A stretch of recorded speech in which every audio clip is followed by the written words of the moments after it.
In this video, I'm going to have a quick look at what coaching is used for in a corporate environment and a few things that you can consider when you've been asked to coach employees.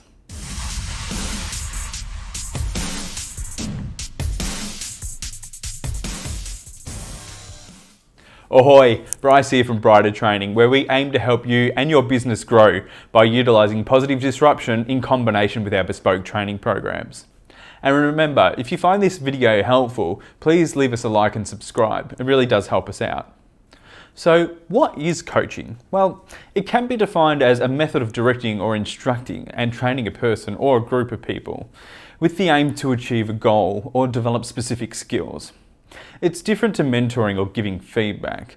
I like to think of it like a guided exploration into a topic, where a coach guides someone through a situation to help them come up with potential ideas or insights that they can test out. Coaching will be different depending on the person and the intention.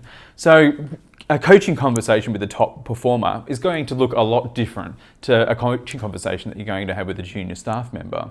And sales and field coaching will be a lot different to, say, general career coaching. We do not propose that every conversation should be a coaching conversation. However, every conversation can draw on the core principles of coaching.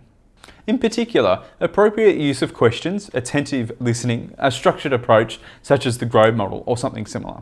Coaching is one way to manage a powerful conversation, but it's not the only way.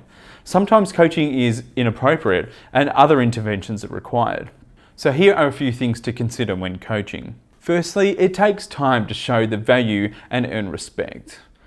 You can run a single coaching session, however, in that case, it requires a good deal of planning and communication. Another point is to make sure you have an agenda and a clear plan and a reason for being there, and make this abundantly clear. Never make assumptions about behaviours. Always gather evidence and check your interpretations against theirs. Remember to always ask questions. Be transparent. Be open and clear about your intentions, your actions, and your expectations.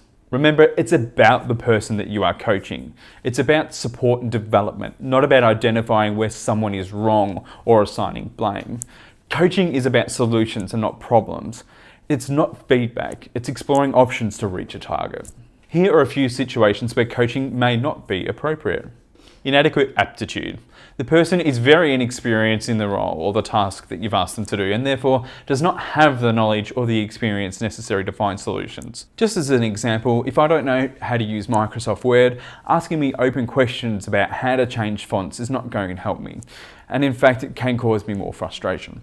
So often a more direct intervention such as training is the best course of action. Incorrect attitude. So sometimes a poor attitude is very responsive to skillful coaching. However, if a person is persistently resistant to coaching and persistently takes no responsibility for changing a behaviour, a more directive approach may be required. Giving direction when it is necessary to focus a person on a specific task or plan, this usually requires instruction. For instance, when describing actions to rectify a performance issue.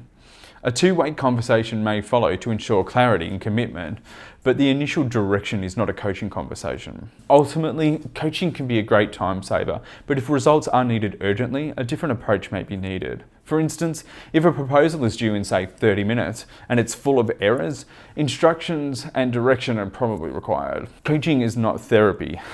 If you sense that the person that you are coaching needs more specialised intervention, such as counselling, it is your responsibility to end the coaching conversation and to find other help. So keep in mind, coaching is not an assessment. It's not dictating a solution, and it's absolutely not cloning someone to be like you.